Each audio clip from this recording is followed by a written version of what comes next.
Now this is buffer time. Respect. Be the captain of your own destiny at Starfleet Academy.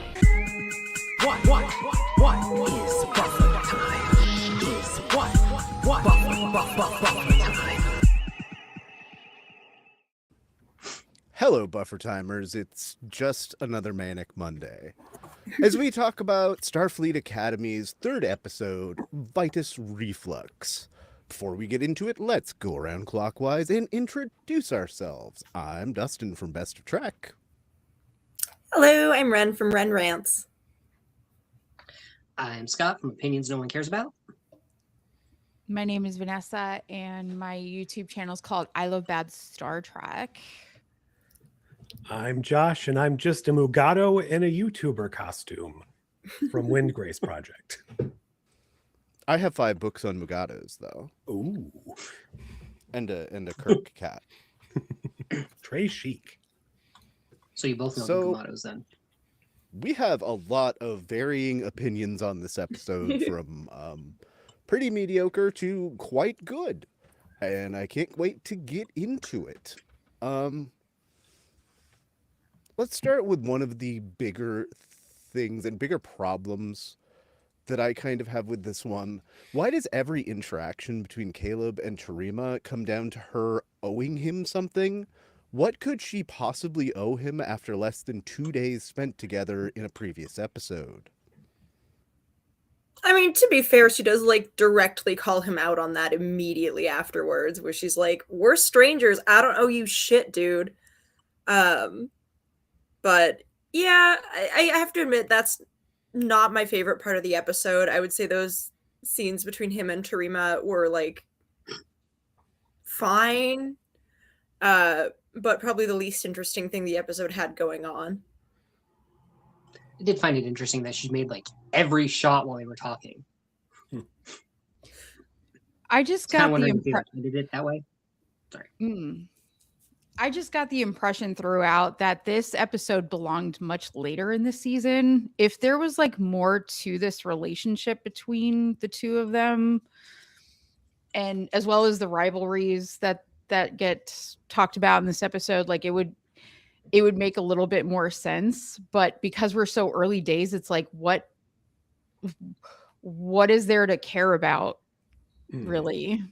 Well, and I also find it interesting that in the first episode, it was very not heavily implied, but clearly set up that he and Genesis were kind of having a little thing. And then she had that one look in episode 2, and now it's just all Caleb Terima show. So, well, I don't know. I feel like they shared a look when the little jacket handing out scene at the end of the episode happened, but it was there was definitely a yay, we're teammates vibe, but I also feel like she singled him out to hand him his little jacket for a reason.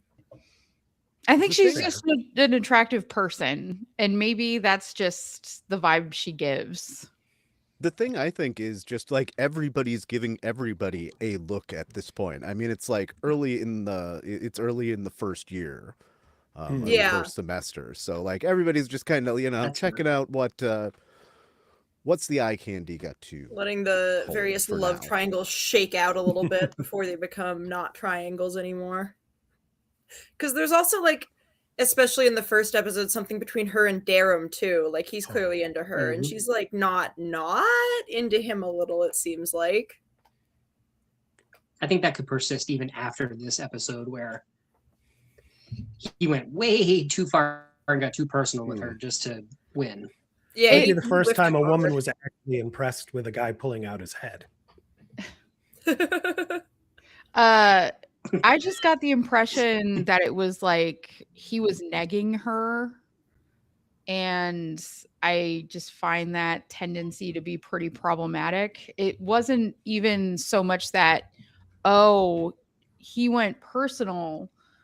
There was that, but also he strategically threw her off her game by something really crappy. And so the thing that it was you're apologizing, but you're apologizing 50% of the way.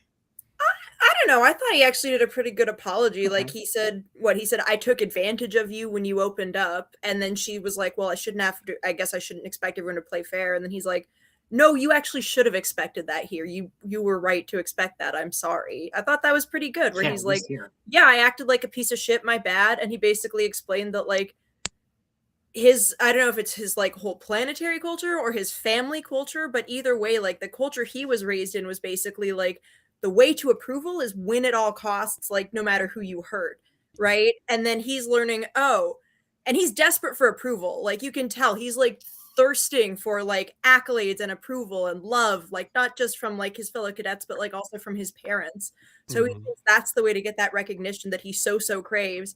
And now he's learning that it's not actually, and he's feeling like bad because he realizes that he's hurting people. And I think that's like I'm fine with a character starting out as a piece of shit and then like learning to not be a piece of shit. And I think like to me his little character arc so far has felt pretty Star Trek, because we've also seen him do good things from the start. Like in the first episode he risks his life for the ship.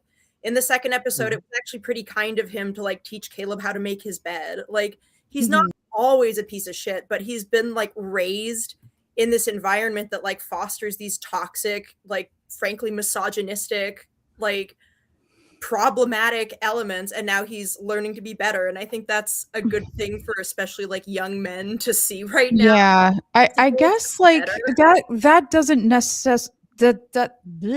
doesn't necessitate an alien race being the one to raise you that way. That could have been a human background. So I just like wish that there was a bit more alien context. Like there's toxic masculinity within Klingon culture as well, but there's a cultural context and a sort of like understanding of like what informs a Klingon's childhood, and like they give you the ritual stuff and all that. But I guess because I guess I wish we got a little more information around 3 that. episodes in, so like that's we'll that's the thing. Like, it's we've like, met one Kionian. Hopefully we'll get to meet his family and like see more of those dynamics. Yeah, But, in a way there isn't like a Parents' Day episode. Not yet. Oh, that would be fun though. Or they have to do a report on their own culture and present it to the class or something. Oh, that could be interesting. Because like there needs to be some more classes. Up until this point, and this is again sort of like a hole created by the burn that they don't really bridge very well, is like all of these aliens for the past century, according to the show, has been an authoritarian shithole, right? So it's like they have a lot of mistrust around each other, and it's like there's that extra layer that doesn't get added on. Everybody just sort of like holding hands and singing and like it's fine. I wish there was a bit more like, the Star Trekian, like we have to build an understanding kind of thing on top of like, it just seems like a regular school issue. Like it doesn't need to be Star Trek, you know? So here's kind of most of these questions are just fun, weird questions because it's just a fun, weird episode. Do the random creatures from Trek lore feel like appropriate mascots? I feel like the Mugato is a lot better than the Lapling, if we're being honest, like as a vibe. But I also thought the Lapling was really cute, so I can't be that mad at it. So I like the Lapling for its like meta commentary, but I don't like the fact that they said it used to be their mascot, because that doesn't really make sense. Well, they decommissioned the Academy, so they must have meant it was before the Academy was like decommissioned. Well, that's what I mean. But I took the point of it being here because it was like the last of its kind, an endangered species, just like Starfleet Academy is. So like Starfleet Academy is rising from the ashes. It's like the last of its kind. But if it was the mascot before, why was it the mascot before? That's kind of a good point. If it's rising from the ashes, then it should be the Starfleet Academy Phoenixes, to be honest. Well, that's just hard to say. Yeah, that'd be fun. The Phoenix. I wonder, there's a couple layers to this. What it appears to represent is sort of like the War College is the tough, like alpha male, like militarized thing. And then Starfleet Academy is kind of like the girly mad, like you know. Weird little But guy. But it's like they're getting screamed at by the Jem'Hadar Klingon hybrid or Right. whatever. So it's like the dichotomy that they're attempting to create doesn't really make any sense. As hard as many times as they try to hammer it home, I need discipline. Starfleet teaches discipline. That's nonsense. I guess, you know, just shorthandedly, the Mugato and the whatever the other thing is, just communicate the thing that they're trying to communicate. I read this article that talked about like how they're grateful that they made it a war college, which frankly shouldn't exist, instead of the Nova Squadron. Oh, yeah. Like, I don't know. I thought the Nova Squadron sort of put a spotlight on the dark side of what military organizations are capable of. Are you talking about Red Squad? Red Squad, yeah. Thank Well, you. There's both of them, but yeah. Mhm. They were more like just an elite unit within Starfleet. Right, Like, they're but just then like they the- acted with impunity. Yeah. Yeah. Where have I heard that one lately? Yeah. Yeah, that just kind of goes for all of them. Extra judicial cadets. Yeah. Abu Ghraib, y'all. I mean, a war college makes Um, sense in this day and age. I do want to know more about the origins of it. Like, when the Romulans joined the Vulcans and made Navarre, did they bring the war college over from Romulus? Or Why like, didn't they where- just yeah. keep it Starfleet? Well, it is Starfleet still. Like they were calling themselves Starfleet even when it was just the War College. I think it works because it makes sense because it shows a complete like reprioritization from like the Starfleet that was pre-burn and valued like exploration and like adventure and diplomacy and science and all of this Who are stuff. you warring with no war? Well, I thought they Well, were I mean, the warring with last like the Emerald 120 years Chain have and all of been- the other like Yeah. suddenly external threats. So Right. like now their focus is basically on like survival and from the sounds of it, keeping Earth from being like invaded and destroyed. And so it But shows who's going that to like invade them with no war? well, I If feel it's like the not War that there was College was no designed war, to prevent there that. was just uh, less with dilithium violence. Yeah. available. So Okay. basically it was like a total transition to me from like training people in like soft power and like you know all of these like more progressive values as well and Yeah. refocusing entirely on like we Yeah. have to kill Like or I be killed guess to like it's survive. just a lot of head canoning, and we're doing a lot of heavy lifting in terms of like explaining the existence of these things when we shouldn't. They need to explain why there's two schools. They need to explain that because right now it Well, I just seems think like they did. we need a rival school, you guys. We need to have black uniforms. We need the to have War a College was 1631 established in stand-in. Discovery, so it did exist.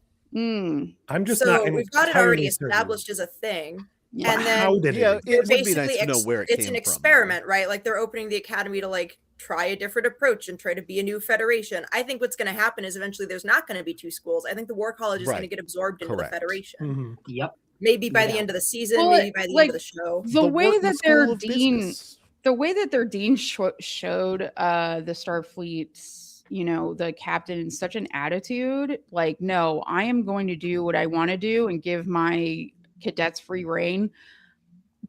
How do we trust that he's not going to do that again? Like, it just seems like Civil War planting seeds for that. Like, I this think is they such a felt threatened, short-sighted. right? Because like the first interaction, they basically like throw the ball at Caleb, and then they're like, "If you're taking up half our space, you're going to be target practice," right? So they feel like these guys are like moving into their space. I think they also don't like the implication that Starfleet is better than them, or Starfleet Academy is better than them, because now they're just like the dirty war grunts, and Starfleet Academy is like teaching all of these higher values and like. Well, they cultivating are. a full person. They are 100%. Mhm. But Mhm. they're now being faced with that. Like it's up Yeah. in their Mhm. face, right? Tough so that's why kidding. they're angry. Too bad. And then Like, if you're a Ulrich, like knows military, that he's becoming irrelevant, so that's Yeah, why he's angry. it's like, And that's like why fucking Ake just like messes with him for the like whole that's episode. sort of like the thrust of the Federation. You have to put yourself and your little bitch ass feelings aside, because it's not about you. It's about like Yeah. reuniting this really. And I you think know, that's the lesson we're gonna learn. yeah. I think ultimately Yeah. we're gonna learn that there's like more to the War College cadets than meets the eye. I think some of them are Yeah. gonna like voluntarily transfer to the academy. Like the Probably. kid Kyle, his reaction to the flowers at the Yeah. end says to Yeah. me we're gonna see more of him and that he's Yeah. not really like the typical just- War College type. Yeah, hopefully, like something, because this idea that they're more disciplined makes no sense. think you're right. That's Right. fair. Kyle's gonna transfer to the academy and be Jaden's boyfriend. 100%. They were flirting so hard. His little friends had to like drag him away. Yeah. It was was so giving cute. like oh god, what is that? Back to School with the triple Lindy. Yeah, Yes. Rodney Dangerfield. Yeah, I was literally just thinking this episode is essentially Revenge of the Nerds. Mhm. But the thing is, like, there was stakes there. Like there was a consequence to winning or losing the competition. There doesn't seem to be The any stakes were stakes. fairly low for sure. just- like it's it- not. it- It's a filler episode, right? Like it's this all is in good fun. Yeah. It's just to And I end think this like little the only stakes you really this have is private like little the war. oversight committee is coming, and like let's be real, they're not going to shut down the war college over the Vitus reflux. So like it's fine. Yeah, I It's- wish there was some kind of tie in there that it mattered, because like otherwise it's like if somebody wins or loses, it doesn't really matter. Well, it doesn't It's matter. the It's weird kid shit. college rivalries kid that shit. result Yeah. in trophies like the Battle of the Broken Chair or the like 5-cent bucket or whatever. Yeah. These are real things Yeah. in college football. That's like Yeah.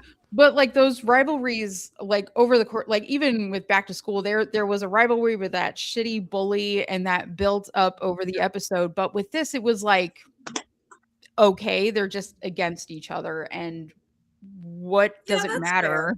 I do Yeah. think the inciting incident could have been more of like an incident instead of one of them just randomly throwing a ball at him. Although his reaction was really funny. I did laugh at like the douchebag line. His friend's like, "Not your best," and he's like, "Just got hit in the fucking head." Like, Yeah. But it's Yeah, but in coming this case, from the it's just top the- down, I think. but yeah, Like, they were like being given this Viscosity. hatred, this viscosity. But that's not the right word. Yeah. Because they And were this guy, he was like, being we fed did this in- because we could. We're gonna keep doing it because it's fun. yeah. Yeah. Which is weird coming from a Vulcan, but I mean, I guess with like Romulans, like, thinning the culture out a bit. They've Yeah, evolved in 900 years. I They've guess, evolved to be maybe. even bitchier. Yeah. But to me, That's not possible. this almost felt like a callback to Take Me Out to the Holosuite and the rivalry between Ben and Solak. Oh, that's fun. Yeah, no, I really like I do think the rivalry could have had a little more teeth to it, but honestly, I just love that it's so silly. And for me, it's so much easier to forgive like the stupid stuff that they do because they're children or like very Yes. young adult, which are basically children. And so like, yeah, I'm here for the kid shit. I think it's funny. You're pro kid shit. I think they're all going to be buddies by the end of the season, just like I think Caleb and Darum are eventually going to be besties. I would like to see that subverted, to be honest. Not like Valid. best friends and Yeah, dude bros it's or- like it's like I'll say it here, like the idea that they're regarded as children, but they're being beamed out half naked or fully naked in some cases during the inciting incident or the prank at the beginning or whatever. It's like gives me the willies. I don't like it. guess. I don't know. I view it on about the same level as like the kids stealing Lindsay Lohan's clothes in the Parent Trap. Like we don't see anything really. So, It's not like sexualized. It's just funny, embarrassing prank, and most of the people witnessing it are also kids their age. So, like to me, it's not like I don't know, like a Euphoria situation where it feels like porny. That's when I start being like, ugh. But And let Sam me had her use first back. that to tie in another question that I had. Are the co-ed locker rooms just the future, or are they poking the bear on the current trend of bathroom and locker room laws? I think it's probably just the norm since we also saw that with the like decontamination chambers and stuff. I feel like once you as a society like normalize everyone rubbing gel on each other, like being in your undies in the locker room probably isn't that bad. Like even Oh, if yeah, you that's stuff. stumble upon some faulty but somehow persuasive argument for a gender binary, you can't really, for human beings, you can't really transfer that to aliens. I don't think that's a good it point. would make a lot of sense to be like, oh, like you would have to build like infinite locker rooms in that case. Well, to be fair, we did see this already in Lower Decks. Oh yeah, true. They were all showering together and whatnot Yep. in the Sonic locker room Yeah. or whatever. They also might just consider like nudity not to be inherently sexual, which would be the correct approach. Starship Troopers future. Yeah. That's the weird thing. There's two I mean- Starship Trooper references in this. This was reminiscent of that, and then like the Starfleet Academy ad was very like Oh yeah, that's Yes! true. Starship Troopers-y. I liked the ad. I liked Colbert. Me there. too. I like the parody ad too. Except when they called this, come here for spiritual and Oh, yeah, it's just enrichment or chess. something, and they're just showing chess. Like, what does that have to do with anything? You can make a lot of money in chess. You'd be surprised how spiritual chef would be. I guess You I notice would it was rather regular spiritually 2D enriched by chess. the Queen's Gambit. Yeah, they need like stratagema. Oh my That god. would have been great. Calto. Competitive Cottiscot. Oh my god. That would have Yeah, we been need really Parisi cool squares. if they had like squares. some kind of or ambojitsu, some kind of like multi-event thing where it's like, yeah, we'll do this, one sport, but maybe something a little more intellectually, prescient to sort of even the playing field a bit. I don't know. I want to see a pack-led win every round of strategy. Speaking of which, so a question. This is like off book, but about the show. We've been like kind of musing about the idea. Would it be interesting to have a Pakled cadet? Sure. I certainly think so. Yes. Absolutely. That seems logical because you have so many, interspecies relationships happening during that millennium jump. So it's like a pack-led Vulcan is somewhere around there, Like I would love to see that. Yeah, you got to Yeah, I think think like we're- 900 years. There's got to be at least one that's like smart enough to make it in the academy. If the girl that swallows her comm badge can make it, If Pickford can make it, there's got anyone to be at can. least one smart I was trying to Pakled. remember her name for a second. She should be on the ad, and that's exactly what it should say. What Ren said.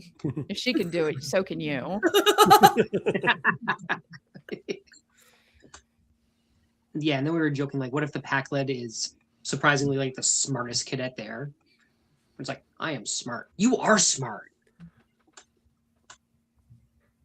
But they still have that like dopey, slow voice. Mhm. I want a conversation between a Pakled and a child of Tamarians. Ooh, there you go. So, who is this Talaxian obsessed guy? The Talaxian furfly obsessed guy who gets called They're out close friends. every episode? Your Talaxian It's furfly probably is just to trying show to the mate passage with of a time. mate with a beaker. Please intervene. It's like if you can't keep track of the star dates, you can keep track of, how much Specialist Krebs Talaxian furfly has matured, just to mark the passage of time. Ooh, that's a fun idea. Maybe in the last episode he'll be revealed to be actual Colbert. Oh, that's funny. I would like that. Yeah. Yeah, the way I understand it, at least, like Colbert only recorded his stuff a few months ago, and it was just the audio stuff. Interesting. But we'll see. I mean, they could have lied to us to. They to could. They could always misdirect slip in a us. quick little hologram version of him or something. Oh, that'd be cute. So I heard that like what Colbert did was like taped after the show was basically done. Right? Yeah, what yeah. Colbert It was did. just a Mhm. few months ago. Like everything else was basically done. Yeah, they're already in season 2 stuff right now. Yeah, the way I understand it, they're like 2/3 of the way through filming on season 2. So in the same vein of just, I have no question, but like really fun things, Warp Core pajamas, anyone? I need those. It's rare that I demand the merch, but I need them so bad. I am a connoisseur of printed jammies, and Would those buy. freaking rock. Now, is there a breach hidden somewhere on the back, or are they all just intact? As long as Picard's like drawing a smiley face in it. Yes. So like every time you take a crap, you say ejecting the warp core. Oh my god. All hands abandon ship. Oh, All I hands did- abandon ship. Oh my god. I do have to say this was probably my favorite like young people get dressed down by older officers scene, like maybe in most of Trek. It was so funny. What Ow! yeah.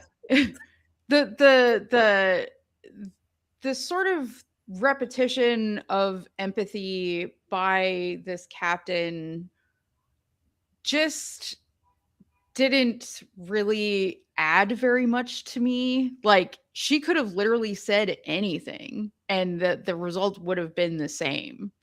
Like they were reading I don't know between the about that. lines of what she said because she can't officially say, oh, you can do this, this, and that, or whatever for this prank war. But I don't know. I just feel like that lesson that she was trying to impart, because I don't know what what about empathy had anything to do with the final result of what happened, or like how empathy played any part whatsoever in how the War College and Starfleet Academy is going to move forward from this. Like, what does that have to do with anything?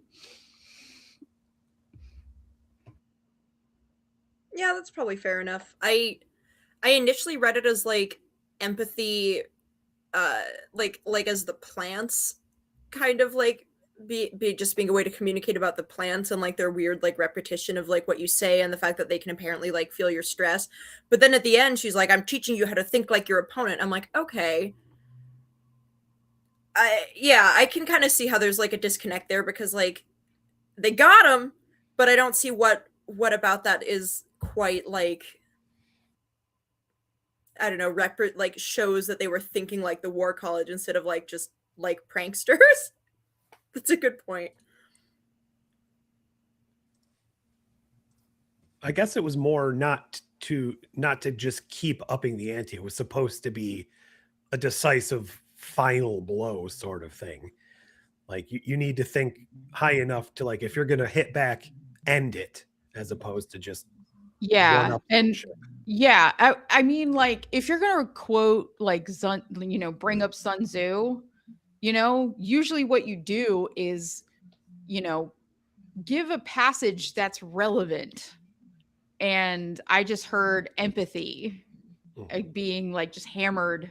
Like, sure, final blow, Sun Tzu, empathy. Like, let's make this a cogent discussion. Like it just the hint dropping sort of like chopped and screwed what she was saying to almost like incoherence. That's fair. So here's something that's kind of incoherent. What does prepping the replicator mean?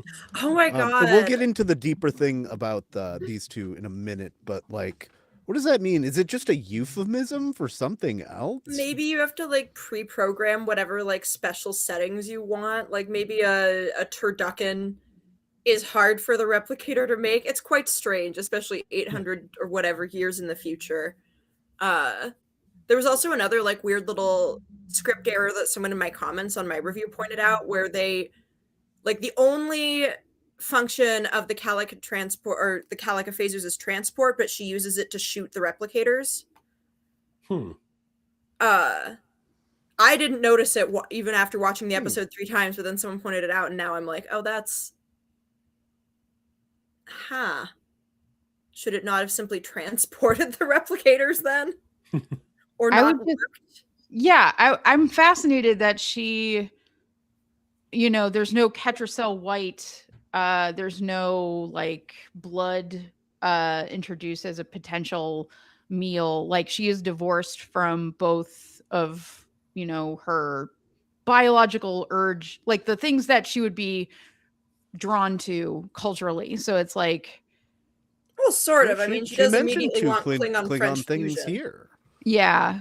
But I'm saying like no Ketracel. Like I would just think somebody who is with Grappak sauce. right. Somebody who has And a Gem prune and Gar juice. in them would have difficulty perhaps eating anything, is what I'm saying. Like, yeah. Oh, maybe that's what the replicator preparations were. It was just it was going to be a Mm. live crossbred turkey and Yeah. and chicken. So you get like it's kind of like my that God. Willy Wonka gum where it's like, oh, I can feel the gravy running down my throat, kind of thing. Yeah. The turducken tastes like snozberries. Oh man. While they're licking the wallpaper. I'm less, I guess, concerned about like the genetic particularities of the Jem'Hadar, just because like they are genetically engineered in the first place. So one assumes in 800 years people have like messed around with them. Plus, I don't know, maybe the Klingon digestive system is dominant. Who knows? The two stomachs. I love Laura. She's like my favorite. She's so funny. So I'm kind of willing to just like look the other way. So let's just go right into their relationship. What does everybody think? I think this is a really interesting match made in heaven, especially when you realize that Jet's original wife died in the first Federation Klingon War.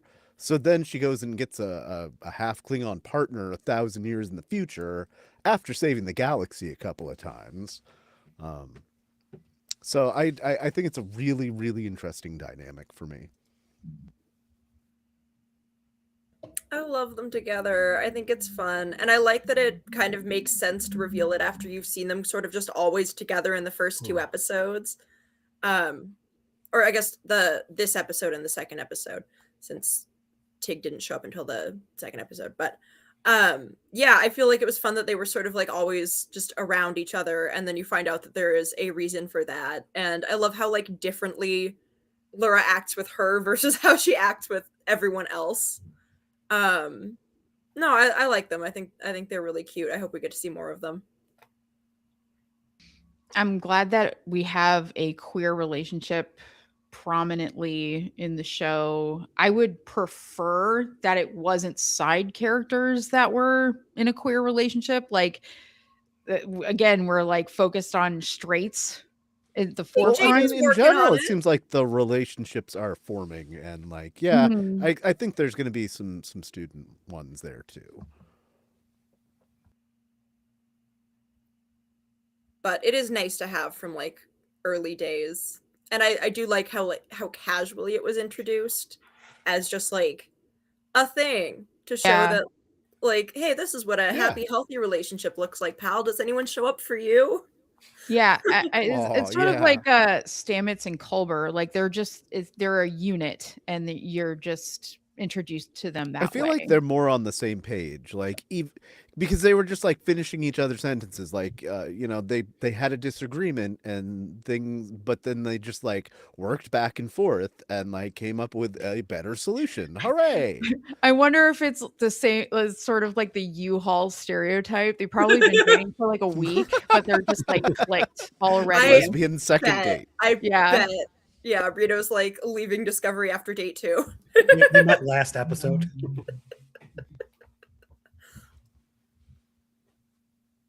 It actually makes it made a lot of sense retroactively, because honestly in the first episode when she was like to the death, or the second episode and she's like to the death, and then Reno's like, what is wrong with you? I'm like, that's very casual for like I don't know, like an interaction with like just a random colleague. Well, to be fair, Reno's never given any shit. That's true. Well, and not just Polly, but he's underwater polycule. Yeah, say multiple. He did talk about dating that boy, and then said, hookups. "Oh yeah, the relationship was ruined because I slept with his sisters."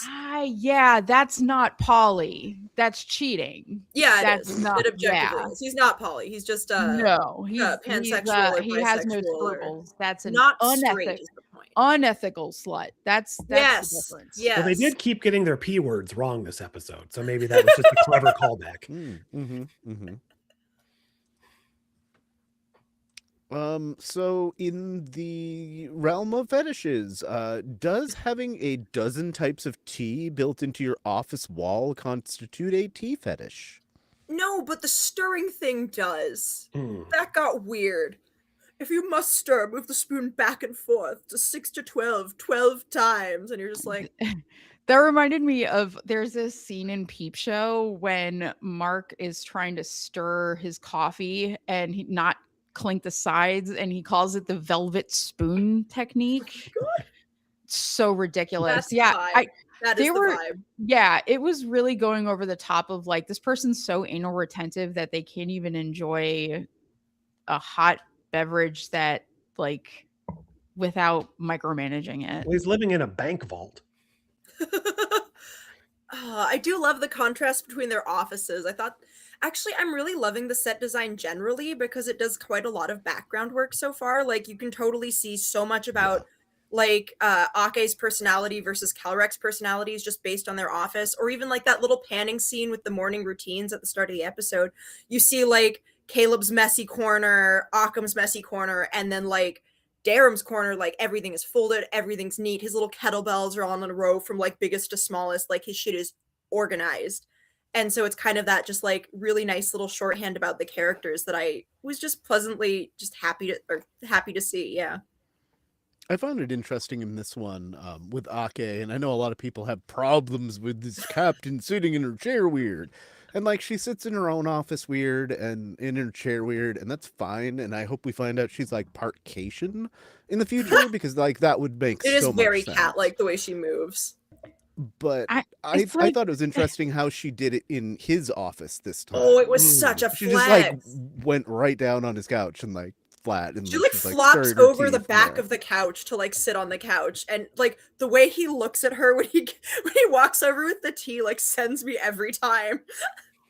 Or when she like when they get to that like peak disagreement and then she puts her feet on his table and the like look in his little, oh my god, like that would drive me insane too. I am like a like shoes on outside, no shoes on inside kind of person. So like I was like similarly eye twitching along with him, but I loved it so much, like as the flex. Like she was clearly using it to like dominate the space and like, you know, get under his skin, and it worked. It was Are we officially coining this as the Ake maneuver? yes. It's the Ake. Yeah, maneuver. yeah. No, But, that like, makes sense. I love that we find out later that the only reason she was even there was to scope out his security. Like, just baller move. I love Captain Ake. She's so fun. I guess like I'm just weird in that, we're 1,000 years flung into the future. Are we really gonna like sit there and, adhere to social norms that really are just made up? Oh, feet on the floor for what? Like it's probably a self-cleaning couch anyway. Like what is the big deal with like, I don't know. I just see certain manners as sort of pointless. Yeah, I mean, I think so It's does fine. Captain Ake. But I think it tells us a lot about like the contrast between their personalities, right? Like Kelric is very rigid and does clearly prescribe to all of these like matters of decorum. Like he was being a bitch about her footwear in the She's previous also, like, episode. almost a half a millennium old. Like, Yeah. why would she give a shit about? And I she need to, doesn't.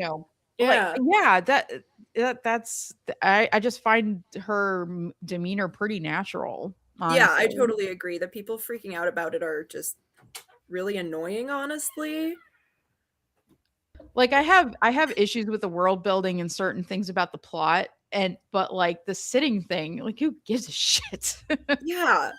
I Almost- personally love to see sitting weird normalized. I always got in trouble, especially in high school, because I would like tilt back in my chair because I just wasn't comfortable sitting the way everyone else was sitting.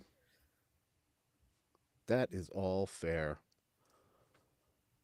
So on the subject of Captain Ake, who do you think is right about how to resolve the prank war, Lura or Ake? I mean, I think she's right episode wise. I think that's going to be pretty hard to top in terms of like a responding prank. I also think just telling, I like her approach better because frankly, when one group of kids is being a bully, just telling them not to be a bully usually doesn't do fuck all to stop them from being a bully. Right. Yeah, And so her response is basically like, okay, well, I'm just going to give you guys the tools to like kick their ass. And it was kind of her way of standing up for them, which is also why she like confronts Kelrek about it and tells him to basically stay the fuck out of it. And since he like refuses to, she's like, well, okay, I guess I'm going to be hinting harder then. Well, I think this is clearly the way that it's going to lead them to all come together. Laura's idea would not necessarily have done that. I don't know about this. Like, I mean, clearly Ake's recommendation makes more sense because it doesn't just inconvenience them and ruin their dorms. Like, they can't even fix it. Yeah. And, and it was what I was saying earlier about stakes, like the oversight committee was there. Like, how are they going to explain the plants overtaking their dorms and stuff? Like, yeah, they either have to admit that they got their asses handed to them in a prank war, which means having to admit to the stuff they did to precipitate that, right? Or they just have to lie and be like, "Oh, I don't know, something escaped from the botany lab." All they have to say is temporal prime directive, and they'll be like, "Oh, okay." I like that. I just had a thought based on that like, I wonder next episode if they're going to be forced to move in with the regular academy cadets, and that becomes part of the like what we were talking about, where like the war college is going to get absorbed into the academy anyway. Are they going to put even more boys in that one dorm? All boys all the time. Yep. Oops, all boys. All right, I have one last question about this episode. Do you feel like you know the characters better with the ensemble that was used? I think so. I mean, this was really the Darum and Genesis episode, right? Where you get to see their kind of like similar but contrasting deals. And I kind of like the way that it's portrayed as like they both clearly have like parental issues that cause them to try way too hard to impress and like push themselves too hard. And in Darum's case, it causes him to act out in this like horrible and antisocial sort of way that he has to overcome. Whereas like Genesis clearly has a very different approach to things, where she's a lot more like pro-social about trying to meet her goals. And as a result, she like succeeds more, it seems like, more effortlessly than him. And I like how it's kind of like building up their relationship and dynamic. And I thought it was really good characterization for him. I also like that we got to see a little bit more of Occam. Like, he's a fun little guy. I feel like Sam and Craig, Jaden, are both still like really underutilized. And I'm hoping in the next episode, both, I know Jaden's getting featured. Yeah, I was going to say, the pictures that I've seen looks like it's going to be a lot of Jaden. From what I've heard, episode 5 is Sam. Excellent. Yeah, I feel like we're going to get to know all of them over the course of the season, but I think this was like sort of the third, like really like establishing, getting to know you, getting to know the setting kind of episode. And I think it did a really good job at that. I guess like there's a very paint by numbers approach that they're taking. Like, you have people that are sort of cast in sort of prefabricated, very easily familiar. Yeah, they use archetypes like there's no tomorrow. Yeah, and I just wish like that wasn't the case. Like, I know we only have 10 episodes, but that's sort of like one of the things I've noticed generally with the 10 episode approach to Trek is like, you don't really have the time to give these characters the love that they deserve. I think these actors are pretty great. I would like to see something a little more in depth. Like, we don't need to go full DS9, multi-generational trauma, but like the burn, everybody was enduring sorrow and isolation and authoritarianism, and they don't seem to bear any scars from that we can see, except like Caleb a little bit, but he's Bart Simpson after mutilating somebody somehow. Like, that arc was pretty quick, but I think Jaden's got a tragic backstory too, because of the like sad and lingering way he like looked at his binoculars when Darum had them in his hands. Right. And then like the way he like talked about his mom, like showing him like how to see the beauty in things. Mm-hmm.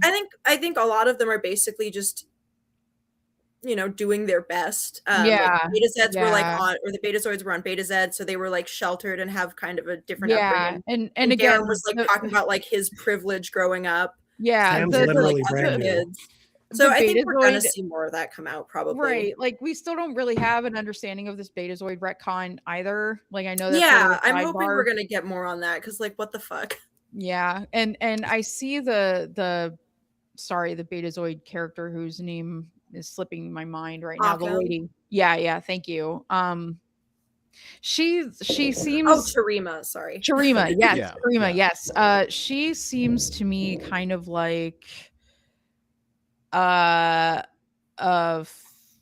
woman version of Edward Cullen, like Oh my god. yeah, just like I'm so intense, you can't get near me kind of thing. Like okay. Yeah. It's a little eye rolly. I just want more. I think that the writing, if it gave itself a little bit more time to breathe, because there's a lot going on in this episode. Mhm. You have two, like they could have cut this in half. Like they could have made the prank war just that a thing versus cramming in this sport and the varsity thing. Like I think they could That's have my spaced biggest it out. problem with this Yeah. I was episode. okay It's with too long. actually It's a full hour, and both it, of them, like, but I think we could have cut the Caleb and Tarima stuff and just let that simmer for another episode. Maybe I have agree. some like looks between them and the like, back to your thing Romeo scene and just the scene where like they look at each other Right. during Calica and he shoots her. Those were both like fun little Yeah. interactions. I don't think we needed two entire like extended scenes where Tarima and Caleb like just basically talk about their various like angst. Honestly, that was my least favorite part of the episode. I think they could have cut it and we would have saved probably a good 3 or 4 minutes at least. Let's say one thing about like 90% certain Occam is their last name. There's this whole thing during the No, Calicut their training last name's tryouts, Sadal, right? Hmm? Sadal is their last name, like President Sadal, wasn't it? Because he had a first Now I name. don't His know, name 'cause was there was a thing Hemrick during Sadal, the, right? Well, when they were doing the Calica training or simulation, whatever, this scoreboard came up, with everybody's last names on it and the points they got, and his name, and Occam was down at the bottom with 0, which is funny. Oh, that's weird. Maybe they thought we wouldn't recognize him as Sadal. Oh, maybe. Or maybe it's a Kira Nuri situation from Holosuite where she just switched names depending on which jersey she was wearing. Yeah. That was a thing in that episode. But either way, I did really enjoy his little antics as the mascot. I thought he was fun. I liked him and Sam during tryouts were my favorite thing. They're like screaming in terror. It was I silly. really wanted like this, and I know this might not we obviously don't have the real estate to have an entire episode about this, but I want mascot tryouts. Like, Oh, fuck everyone wants to yeah. get on the team. I want to see people try out to be the Mugato. Like I want to. I don't know. I find the role of the mascot in this sport to be interesting. Surprisingly, yeah. Vaguely reminds me of like the coxswain on like a rowing team, where like you're not rowing, but you're still like a really important part of the team. And it does seem like guarding their little like targets is important. Yeah, no, I agree with that. I think that'd be fun. Although he probably would lose at the mascot tryouts too. But yeah, now like, they have to try out to be Mugato. They have to pronounce the name every different way. When I was recording my review, I said it like 3 different ways to try it so that I could pick between them for the one most consistent with whatever was said in the episode, because I'm like struggling with pronunciation with this show. I don't know why. Yeah, I was surprised they didn't do one of the Mugato jokes. I guess just Lower Decks had already done it to death. I think it would have just been funny to even just do a prank where they show that banner with the team name early on, and like even if they just like changed it to Gamato, they just moved the M and the G. That's Or even all it have would taken as a Reno prank. explain it, mention it, just like the Mugato, otherwise known as the Gamato or the Mugato. Whatever you want to call it, it's fine. like this episode to me got dangerously close to being like a Lower Decks episode, not in a bad way, but I think maybe like making it too jokey was like pushing it even further in that direction. Like they'll make it meta, but they're not going to like riff on it quite in the same way as Lower Decks would. Yeah, no one played with the horn. Mhm. It definitely feels like they're still kind of trying to find their identity a little bit, Mhm. like as its own thing. Because I do think it's kind of tricky, right? Like there's never Yeah. been a Trek series where the focus has entirely for the series been on like academy cadets. Mhm. So you sort of have to toe the line with like, you do have to do the teen drama stuff. You do. If you want to hook the like the young audiences, you gotta have like the teen drama tropes. Like you have to have the little romances. You have to have the like stupid fights over nothing that only teenagers would have. Like I'm fine with all of that. And I think they're doing a decent job of like treading the line between like, you have to have the teen drama stuff. You also have to have the Star Trek stuff. I think it like each episode is kind of like weighting back and forth like one direction more than the other a little bit, and I'm Yeah. hoping like we'll get more of like a sort of perfect equilibrium as the show goes on. That's fair. I don't have any more questions. Does anybody else for this one? I know we didn't even really like touch too much on the giant game of laser tag or I some of the liked other it. It was things, fun. but- It was laser tag. Yeah, that's just it. Like, there's that's fun, but they used a lot of runtime to get there. They did. I Oh, think what they were, and again, it's so early in the season.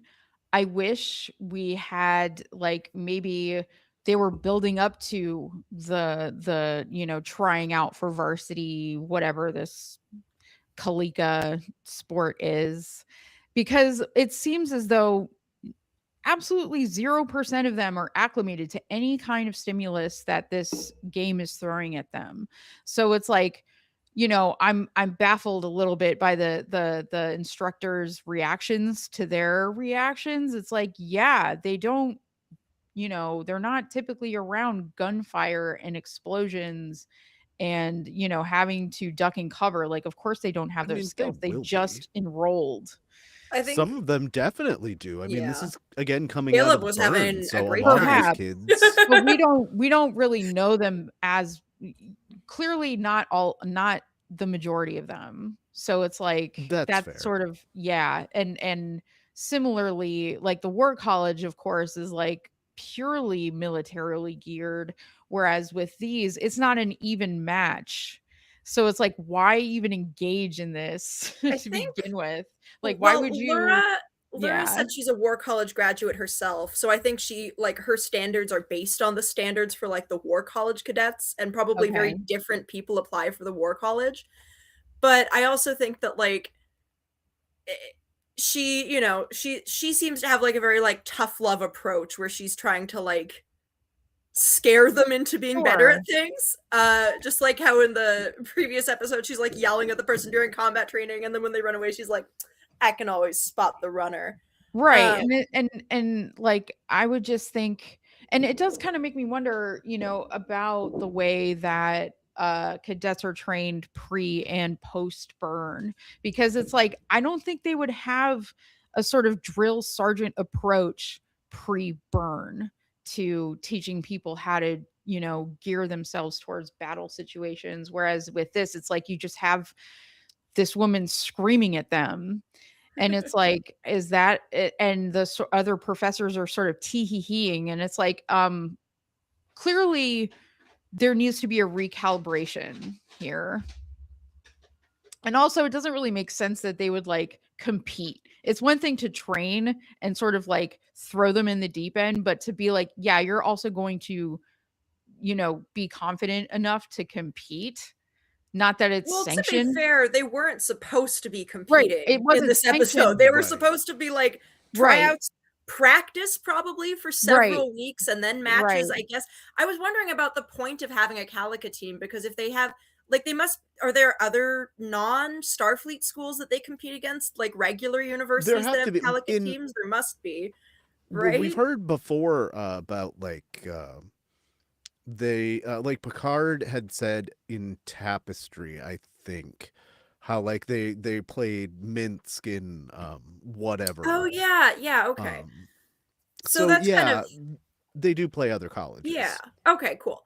So like that's what I think was the intention, is that they were expected to be like good at this before they competed.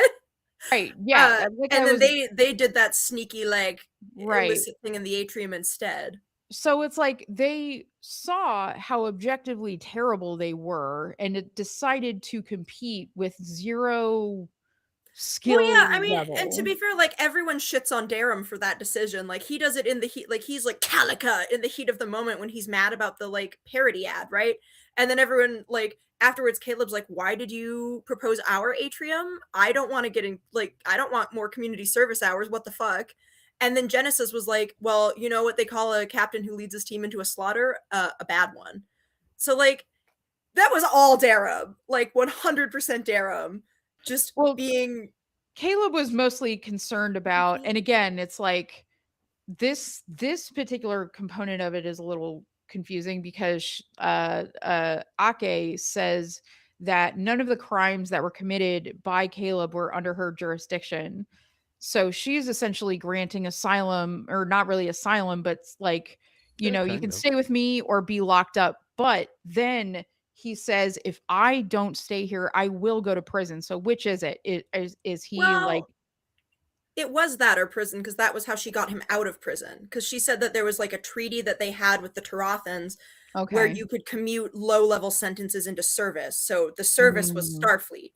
okay. So that made sense. And then later, you know, she's like, you can leave, but if the Tarathans like find you and put you back in prison, like I can't help you Mm-hmm. at that point. Which is fair. I Yeah. don't think they would let her spring him a second time But under the like, same circumstances if he be that as it may, he also brought up, you know, how it would really affect him that if he wouldn't be able to be eligible for Starfleet. And it's like, well, wait a second. I thought you didn't give a shit about that.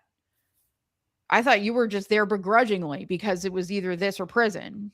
So Well, I think why that's do you also part care? of it, right? Is he's like, Yeah. that's just our prison. He's also memorized the fucking rule book at this Mhm. point. Like, Yeah. I think he's a big nerd who actually is having a great time at the Yeah. academy, but he feels also Yeah. quite guilty about that because Right. it's like a betrayal to his mother, because Right. And that's that the reason that that he grew up the way he did alone. like they need to show that to us.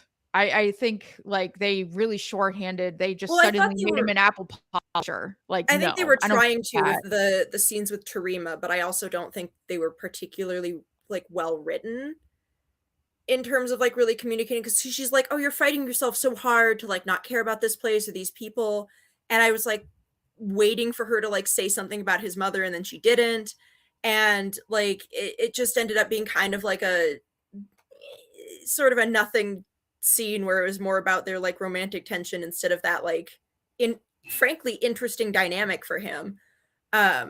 So it's one of those things that I think, yeah, just could have been better written. Mm-hmm. Anything else in the last 2 minutes before we do our out of tens?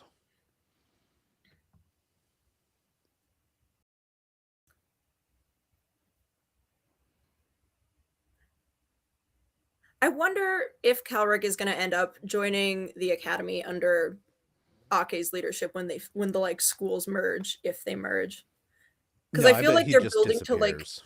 a grudging respect between the two of them, or at least, well, him Yeah. to her. Or will some of them merge and he'll like go off with a few of like the super militant ones? Oh and yeah, and do like a private war college. yeah, a I could private see little that. war college. They're going to go 12-6 and fold the War College into the academy. As one But does. yeah, I did like that the dynamics mirrored each other in terms of like both the rivalry between Darum and Genesis and the rivalry between Ake and Calrec featured like a vaguely misogynistic dude like underestimating a woman and then getting his ass handed to him. And I liked that. I thought that was fun. Let's not also forget that she left. She's been out of the service for 15 years too, and now she's back in. Like, Right. I got this. Oh, I did also Okay. like the reveal that she was one of the original pranksters that beamed a bunch of students onto the roof of To Alcatraz. Alcatraz. That was is pretty cute. awesome. The I only like thing all I the didn't little understand is details they why did they about were it. like why they were like it took a full day to get them all down off the roof. Like they couldn't just transport them back? Yeah, I Why? don't know. I'd also like to Plot see device, them Mr. Frodo. do something other than be on campus. Like, are they confined there? Like, because they have a whole I meant city to explore. Oh, that's a good Oh, point. okay. I guess we'll they probably are. see I them do mean, more off-campus stuff at some point. I'm we sure we're going saw off world that at some point. barrier when Caleb got there, and I don't think that was just for Caleb. I think they are like kind of penned in. Probably at least I for the think first he was semester or something. because part of his punishment was that he's confined to campus for 90 days. Right, but he was climbing the wall. And it looked like a wall that went to the outside.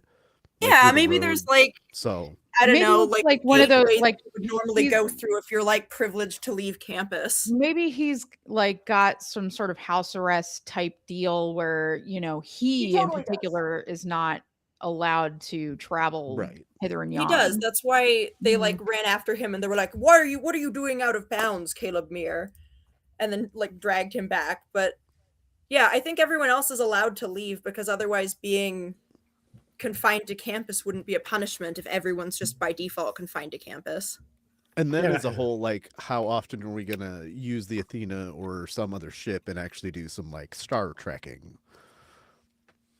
I mean, obviously it's like early days, they gotta like get their, basic training out of the way. But I imagine we're gonna see the Athena more and more in action.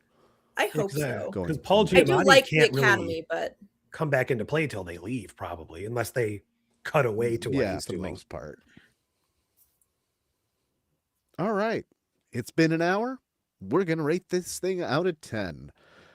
So going into this for me, I was a 3.4. I did not particularly like this episode. I felt like it's just above the bottom third, like mostly unwatchable and like completely boring episodes of Star Trek. But it's still like, for me, it's a good third of an episode. I really like the beginning of this episode. And then it doesn't do anything for me from there on out, except for the thing between Jet and Lura. And that's my favorite part of the episode, the reveal of their relationship. Otherwise it's just fun. Like, I don't have a problem with it. I don't hate it, but there's nothing that makes me like love it. However, between my daughter telling me that she thinks it might be the best episode of the series, and after watching Ren's review, which everybody should go do after this, it made me want to give it just a smidge more. I'm still only at a 4, but I did bring my score up slightly. Go ahead, Ren. well, obviously I actually really liked this episode. And I'm surprised because the first time I watched it, I also was kind of like meh. I thought I would maybe put it around like a 5 or a 6. But then like in my review process, I ended up having to watch it a couple more times. And there were so many just like little things that I found myself enjoying. I like the characterization of Darum and like how he's growing across the first 3 episodes, and we see like him slowly learning to like embrace his better instincts and his better self, because there is a better Darum in there. I like seeing a little bit more of like the dynamics between everyone. I like, getting more used to the academy as like the home base sort of. I loved the characterization of Ake in this episode. That's probably what like really elevates it for me. Because she's very disarming, but also so calculating. Like, you think she's just fucking around and like, just being whimsical and silly, but the whimsical silliness is calculated and very specifically, like, in this case, engineered to piss off her opponent. And the way she like evaluates his security and then drops all the little hints to the cadets, and just like the range in Holly Hunter's performance, I'm just so sold on it. I love it. There were just so many little things that I really liked. So for me, I do think objectively it's not quite as good as the first 2 episodes as like a Star Trek episode, but in terms of my enjoyment, I think it's actually my favorite of the bunch. So I'm going to give it a 7.5 with that consideration. It's me. Okay, yeah, I gotta agree with Ren here. I really like this episode. It's all these familiar things that you can kind of throw in a blender, and you pull out this episode with bits of Take Me Out to the Holosuite, like I was saying, Revenge of the Nerds, all that kind of stuff. But there's also decent amounts of character development. Vanessa, you're right. When you have a 10-episode season, you kind of have to speed run that. And they do it pretty well in this one, I think. I love seeing a new sport in Trek, because why not? And Calico looks interesting as hell, and I'd love to play it. It seems like you literally can't get hurt doing it, and if you do, then the other person gets fouled. And then they're doing all this in the shadow of a prank war, which is really fun, and you kind of expect it between two competing schools. And yeah, through it all, Captain Ake's, she knows exactly what's going on, and she's got this whole thing planned out, and she just kind of has to hammer away at the cadets until they figure it out. Right? It had me thinking oddly of Harry Potter. There's this one bit right near, I think, like the end of the first book, where Harry's like, I think Dumbledore kind of knows everything that goes on at this school. And it occurred to me that in Starfleet Academy, like, Ake is their Dumbledore, but with none of JK's negative connotations, and that makes it great. In my case, I would bump it up just a little bit higher, and I would give this episode a solid 8.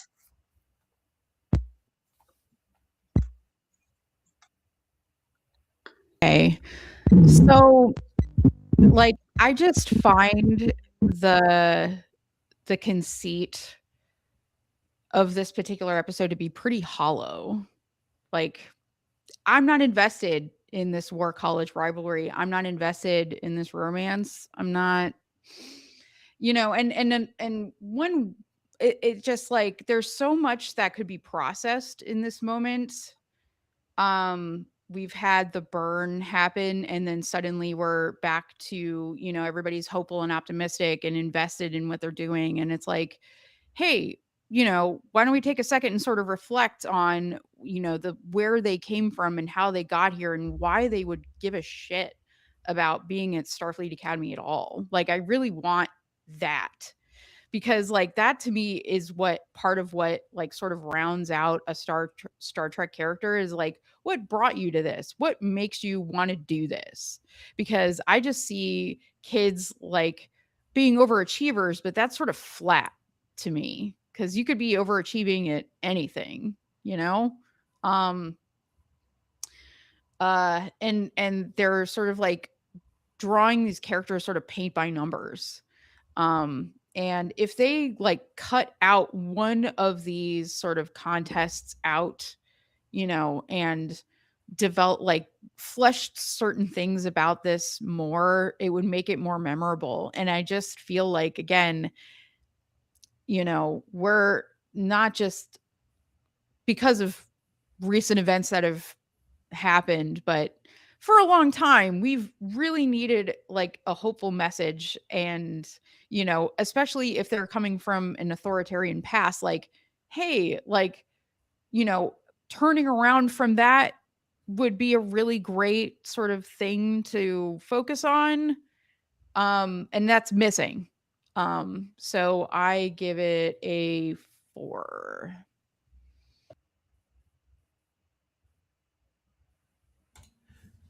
So let's see. One of the things we didn't really touch upon too much, which was actually the part of the episode I liked best, was the very minimal amount of time we got to see where they were. I called it the heist section. That was so they were good. coming together, and, like, he was doing the biomimetic gel to come up with the eye. I would have liked to see more of that, to see our cadets come together and use their own unique abilities and perspectives to cobble this thing together. And then maybe it doesn't go the way they planned it, but they're able to, figure out a way with some sort of newfangled thing they learned throughout the episode or something like that. And to Vanessa's point, yeah, 10 episode season.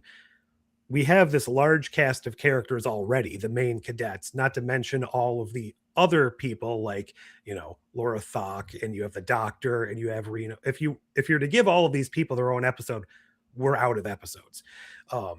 So there's all these things in the background that I don't think we're going to have time to explore to the point where we want to. And an episode like this feels to me like it would fit snugly as like episode 6 of a 24 episode season, after these cadets were given a little bit more time to acclimate to the academy. We got a little bit more backstory to them. The war college was adequately set up as their rivals instead of just kind of walking in and dick measuring this episode.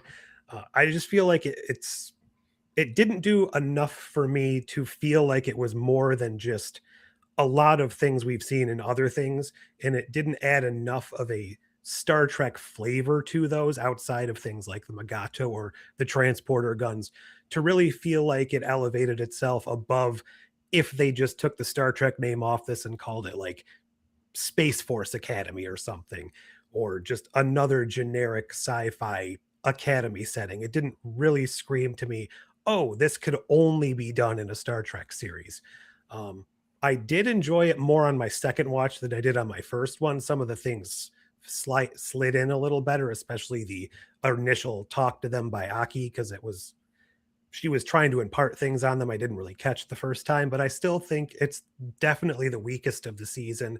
And I'm probably judging this season in and of itself. This is probably around a 4 for me as well. Popular number. Okay, what is that average? There's one other point I wanted to bring up. The fact that they deal with like biology and plants. Where's the doctor? That's all. Yeah. He has an opera to complete. Couldn't afford Robert Picardo for every episode. So that averages out to a 5, a perfect 5. Interesting.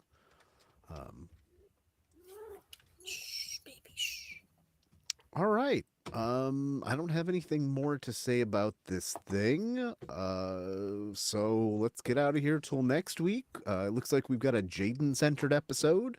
I look forward to learning more about the pacifist Klingon, and I'm going to make the bold prediction that we're going to find out that he's descended from Worf.